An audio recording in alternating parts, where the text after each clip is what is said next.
Voltei.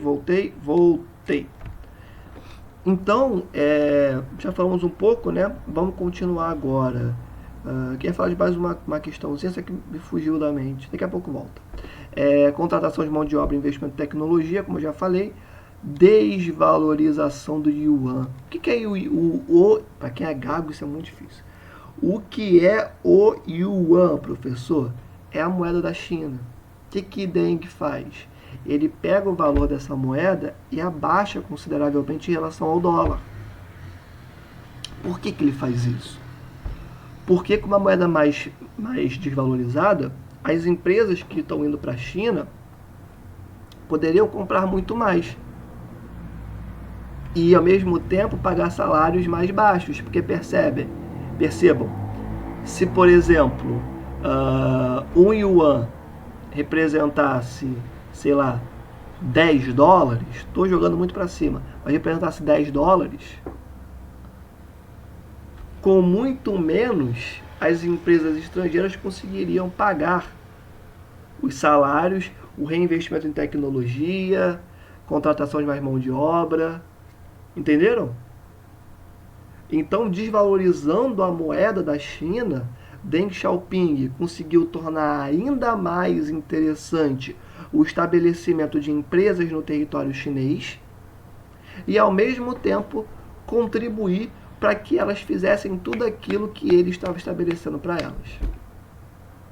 Então, a desvalorização do yuan é uma política que existe até hoje na China, mas como a China está despontando como a principal economia do planeta, cada vez mais essa moeda vem sendo valorizada no mercado internacional. Tá? Mas a desvalorização do yuan foi fundamental também, uma das coisas que Deng Xiaoping fez. Uma mão de obra mais barata, né? E como é que essa mão de obra mais barata ela se desenvolvia? Primeira coisa, né? Existiam regiões em que o trabalho era exaustivo, em que a mão de obra recebia muito pouco. Isso que a gente conhece da China? Sim. Mas também existiam, e aí pensando especificamente nas EEs, também tinham regiões que as pessoas ganhavam um pouco mais. Tá? O foco da atração das empresas para a China nunca foi tanto a mão de obra tão barata. Foi também a mão de obra barata, mas como a gente viu aqui, eu coloquei como último ponto, porque tem várias outras camadas em cima dessa mão de obra. Colocar apenas como mão de obra barata é extremamente reducionista, extremamente pobre, extremamente ruim, extremamente precário. São várias outras camadas, tranquilo? E como que essa mão de obra ficava tão barata? É o seguinte, não é um Estado socialista? Então o que ele fazia? Não, população, eu vou te dar aqui saúde de qualidade, e ou de graça ou barata. Depois, alguns exames na China se tornaram pagos, mas ainda assim um preço não tão alto quanto seria um país capitalista, por exemplo. O que você pagaria aqui no Brasil, por exemplo, na época, sei lá, R$2.000, fazer um exame, na China você pagaria, sei lá, 50 yuans. Estou botando aqui um valor, de repente 500, ou até menos do que isso. Então eles oferecem saúde ou 100% gratuita, e ao longo dos anos alguns pontos começaram a ser cobrados, mas ainda assim um valor simbólico, lembrei a palavra que eu queria falar. Entregavam uma educação de qualidade gratuita, e aí de fato é gratuita. Educação na China é gratuita e é obrigatória, aqui no Brasil também, mas é obrigatória até em níveis mais altos, né? E aí, no caso, quando você chega no nível de ir para a faculdade ou não, você pode escolher se você quer fazer um curso técnico e já ser inserido no mercado de trabalho, porque você tem emprego garantido, ou se você vai fazer carreira acadêmica. Mas enfim, esse é um outro papo mais profundo sobre China, né? Então ele oferecia educação, saúde, segurança de qualidade para a população. Então se a população tinha tudo isso de graça, ela não precisaria pagar uma escola particular, ela não precisaria pagar um plano de saúde, ela não... Percebem? Porque o Estado já estava dando para ela. Então, se o Estado já estava dando isso para a população, ela não precisaria arcar com esses serviços. Então, ela poderia receber menos. E isso, já considerando o yuan, era mais um ponto que era posto para as empresas privadas, que enchia os olhos dela. E nesse momento, gente, o mundo fica alucinado com a China, principalmente os Estados Unidos. A gente vai falar dele daqui a pouquinho. Os Estados Unidos, durante o governo de Deng Xiaoping, mandam grande parte das suas fábricas, daí vem o termo China, fábrica do mundo, começa aqui, para a China. Não só os Estados Unidos, como a Europa, Austrália, Nova Zelândia, enfim, mandam suas principais montadoras para a China. Mas os Estados Unidos eram um dos países mais felizes com isso da China. Estavam imaginando que agora a China ia se tornar capitalista. Olha quantas benesses dadas aos países capitalistas para produzirem, pagando cada vez menos e tendo cada vez margens maiores e maiores e maiores de lucro, vendendo só para o mercado. Gente, a China tem mais de 1 bilhão de pessoas. Qualquer empresa só com a China fica bilionária. Percebem? Então, quando eles migram para a China, eles estão aproveitando o mercado interno e aproveitando o mercado mundial. Então, os Estados Unidos estavam com os olhos brilhando. A China era, assim, o suprassumo. Tanto que, em 2001, os Estados Unidos faz uma propaganda fortíssima para a China entrar para a Organização Mundial do Comércio. O principal agente político que contribuiu para que a China entrasse para a OMC foram os Estados Unidos. O mesmo Estados Unidos que em 2020 acusa a China de espionagem, sendo que a China já está na OMC. Se ela está na OMC, ela tem que seguir todas as diretrizes ocidentais para o desenvolvimento de produtos e serviços. Ou seja, ela segue as mesmas diretrizes que as empresas norte-americanas. Não faz sentido ela ser acusada de espionagem. Perceba como que a geopolítica ela fica muito no discurso. E como que é importante você ler, porque senão você é levado pelo discurso político, tanto dos capitalistas quanto dos socialistas. O que acontece hoje é uma briga política.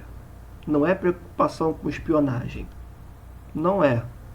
Até porque todo mundo sabe que os Estados Unidos espionam o mundo inteiro. O caso Snowden, que saiu há poucos anos atrás, tanto que o Snowden está até agora refugiado na Rússia, prova muito bem isso. O caso do Wikileaks, que colocou que os Estados Unidos tinham escutas até da presidência da República do Brasil, que na época era Dilma.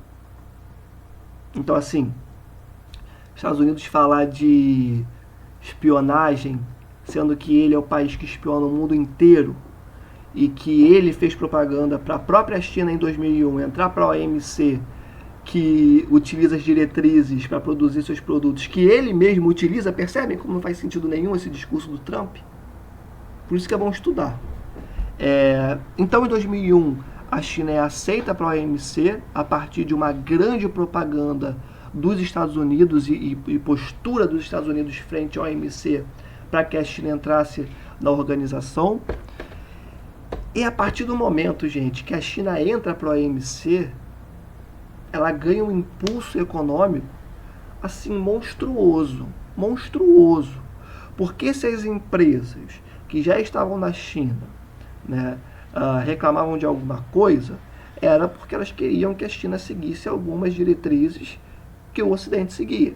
E as empresas que ainda não tinham ido para a China, né, um dos argumentos que elas utilizavam, inclusive, era que justamente a China não seguia o que a OMC estabelecia. A partir do momento que a China entra para a OMC, não tem mais argumento para que essas empresas não vão para a China. Então essas empresas vão correndo e a taxa de investimentos estrangeiros na China aumenta numa proporção, assim, é algo absurdo. É difícil ter percepção disso. E a China, que já vinha crescendo muito até 2001, a partir do momento que ela entra na OMC e começa a seguir as diretrizes dos países ocidentais, ela começa a ter taxas de 10%, 12% ao ano. Ah, professor, crescer só 10%, 12% ao ano é pouco, né? O Brasil em 2020 não, o Brasil em 2019 teve um crescimento de 1,1%. A China está tendo de 10%, 12%. Então, um crescimento de 10%, 12% no mundo é um crescimento muito, muito, muito, muito, muito expressivo. Muito expressivo. E só para lembrar, a China, em 1949, era o país mais pobre de todo o planeta. Em 2001, ela já está com marcas de crescimento de 10% ao ano. Por isso que a China é um fenômeno. Por isso que a gente estuda a China de um jeito que é algo assim que ninguém imaginava. Ninguém imaginava. Pensem no Haiti. Vou fazer uma comparação. O Haiti é um dos países mais pobres do mundo atualmente. É como se o Haiti, hoje, que é um dos países mais pobres do mundo, em 70 anos, virasse os Estados Unidos da América. Ou virasse um dos principais rivais econômicos dos Estados Unidos. A gente que já nasceu ou próximo do século XXI ou no século XXI, já nasceu com a China sendo uma potência mundial. Só que quem é um pouco mais velho viu a China como o Haiti. A China era vista como o Haiti. Era o país mais pobre do mundo. E em 70 anos virou a segunda potência do mundo, percebem? Em 2001 tentando na OMC com crescimento de 12% ao ano. E tem um detalhe, tá? 12% é uma média para o país inteiro. Porque existiam cidades que tinham crescimentos acima dos 12%. Então, é desse país que a gente está estudando. É algo assim. É muito maneiro, tá? E tudo isso contribuiu para que ela alcançasse a marca de segunda economia mundial. Ou seja, os Estados Unidos, que hoje reclamam da China de espionagem, por mais que não faça sentido por tudo isso aqui que a gente já falou, foi uma peça fundamental para que a China se tornasse quem ela é hoje. Olha o que Deng Xiaoping fez. Como que manipulou os norte-americanos. E para terminar nossa aula de hoje, antes de olhar uns mapas, a gente tem que falar da aproximação da China com os BRICS e com o continente africano. Quem são BRICS? Brasil, Rússia, Índia, China, né? E África do Sul. Que são as principais economias do mundo subdesenvolvido que hoje são vistas como emergentes, que são, países subdesenvolvidos que passaram por um processo de evolução, entende? Quando o Pokémon ou o Digimon ele vai evoluir, um emergente é um país subdesenvolvido evoluído, né? Ele tem um pontinho a mais, ele é um pouquinho mais rico. Ele está ali no meio termo, ele não é nem tão pobre para ser um subdesenvolvido, por mais que ele seja um subdesenvolvido, tá? Um país emergente é um país subdesenvolvido com um pouquinho mais de indústria, tá? Com um pouquinho mais de capital acumulado. Ele não é nem tão pobre para ser visto como desenvolvido, mas também não é nem tão rico para ser um país desenvolvido. Então ele está aqui no meio termo, ele está no meio. E eram as economias que mais cresciam no início do século XX, a primeira década do século XX, de 2000 até 2010. Até 2014, mas 2014 começa uma crise um pouco mais forte. Mas de 2000 até 2010 foram os países que mais cresceram no mundo. Então a China, que está despontando nesse início de século como uma das principais potências do mundo, olha para os BRICS e fala, BRICS, está representando, mané. Bora fazer negócio. Os BRICS falam, me chamou, vambora. E o que acontece? Começa um desenvolvimento de alianças focadas no sul global. Olha só que interessante. Não são mais os países emergentes, a China é emergente também, tá? Os países emergentes, os países que até pouquíssimo tempo atrás eram vistos pelo resto do mundo como os pobres, são esses países que agora conseguiram crescer, conseguiram criar indústrias próprias e não estão mais focando em, não, a gente tem que fazer negócios apenas com Estados Unidos e Europa, Estados Unidos e Europa e Japão, Estados Unidos, Europa e Japão. Não. Agora o Brasil vai fazer negócio com a China, o Brasil vai fazer negócio com a Índia, vai fazer negócios com a Rússia, com a África do Sul, vai mandar suas empresas para a África do Sul, exportar capital. A China vai começar a exportar capital para o Brasil. E começa um fluxo econômico muito robusto, um fluxo econômico muito grande, de sul para sul, sul para sul. Não é de sul para norte. Ah, professor, não existia negócios com os Estados Unidos e Europa? Claro que existia, gente. Mas uma situação que era só, né, uma realidade, uma conjuntura, que era focada só nos norte-americanos, europeus e japoneses, agora é emergente com emergente. Emergente com emergente, mantém a relação com esses três polos, norte-americanos, europeus e japoneses, mas agora tem uma outra vertente de investimento, tem uma outra vertente de comércio, que são os parceiros emergentes, que são do sul global, que são do sul econômico, que são tidos pelo mundo como, eram tidos pelo mundo como aqueles mais pobres. É como se a gente tivesse falado, ah é? Então peraí que vocês vão ver o que vai acontecer agora. E aí o mundo fica impressionado, porque é um protagonismo muito grande dado para esses países que há poucas décadas atrás não tinham quase ou nenhum. Beleza? Quando tinham era um regional ali, mas não tinha essa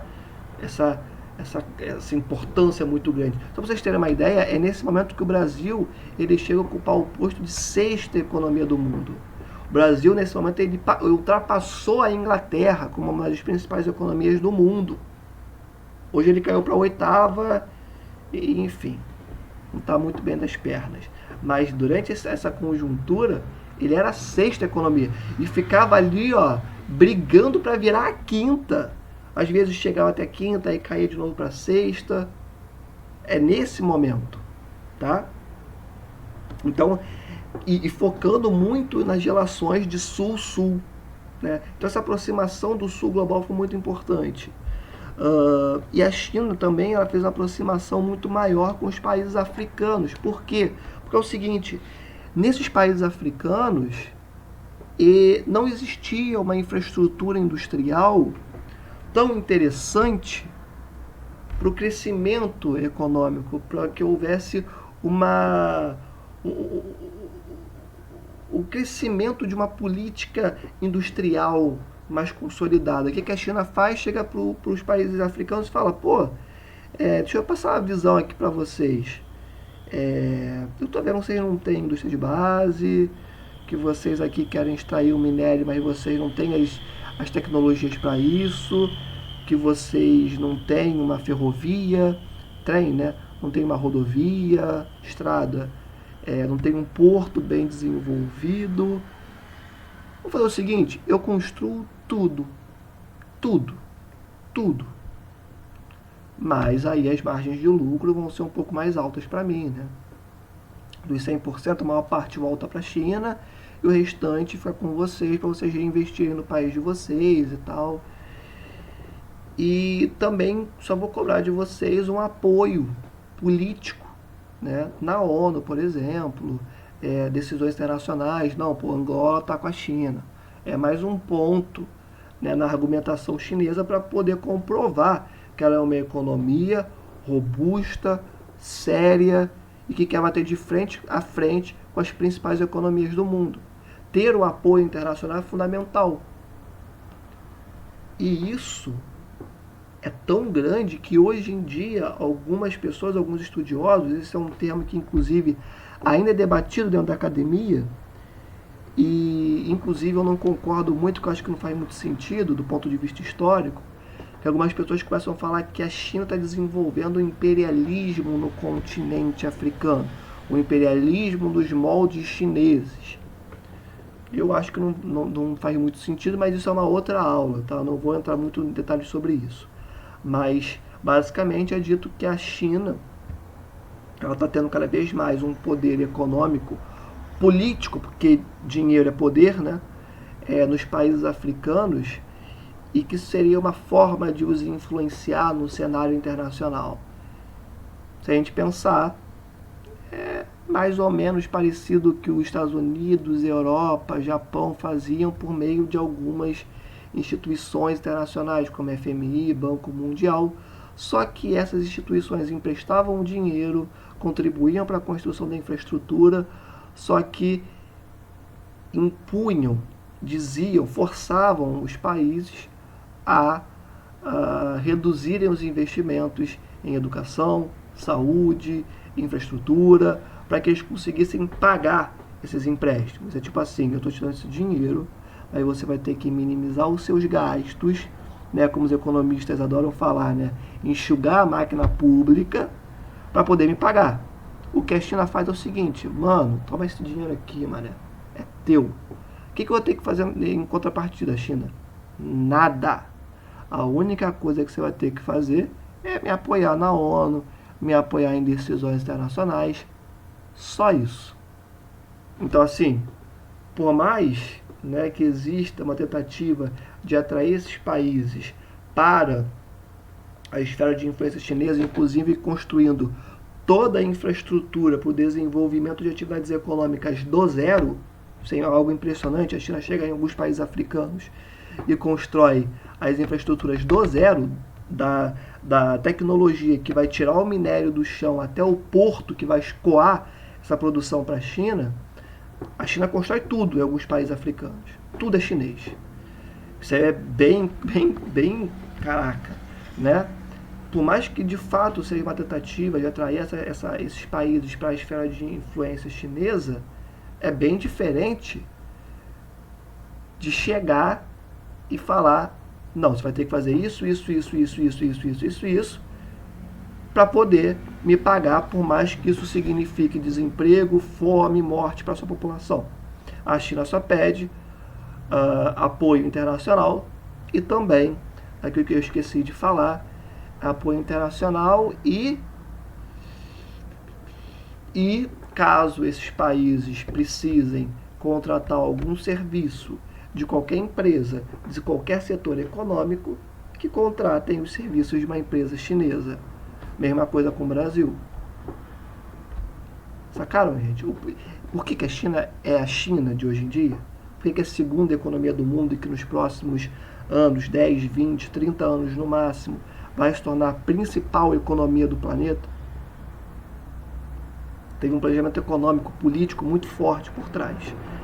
E, obviamente, além de tudo isso, ela busca a África, né? Sempre lembrando que a África é um continente, tá? Pelo amor de Deus, a África é um continente. Ela busca a África em busca de recursos. Que recursos? Petróleo, ferro e outros minerais, né? Que vão ser fundamentais para a atividade econômica. E aí, fazendo um paralelo, lembra que o Japão lá atrás, ele invade a China, né? Ele declara guerra à China, porque ele queria esses mesmos produtos, né? Esses mesmos recursos, petróleo, ferro e outros minerais, focando lá na Manchúria, que a gente falou na aula passada, e começando uma guerra com a China. A China quer a mesma coisa na África. Só que o que a China faz? Mano, suave, tá tranquilão, toma esse dinheiro aqui, me deixa explorar aqui tranquilão, porra, compra das minhas empresas, me apoia em decisões políticas no cenário internacional e tá tranquilo, não vou te invadir, não vou fazer guerra, não vou delimitar como que você tem que guiar sua política econômica, eu não tô nem aí. Inclusive a China é marcada no cenário internacional por uma postura que o próprio atual presidente, né, o Xi Jinping, ele já falou várias vezes, nós não nos metemos nas decisões internas dos países. Por quê? Porque o que importa para eles é o dinheiro. Se é capitalista, socialista, se é vermelho, amarelo, eles não estão nem aí. Eles querem os recursos, eles querem apoio internacional, eles querem contratos, eles querem fazer negócios. O resto, ó, não importa para eles, tá bom? Passando aqui. Então, eu vou parar aqui, que eu vou dar um pause e vou voltar na próxima parte da nossa aula para tratar de algumas figuras, tá bom? Então, até já!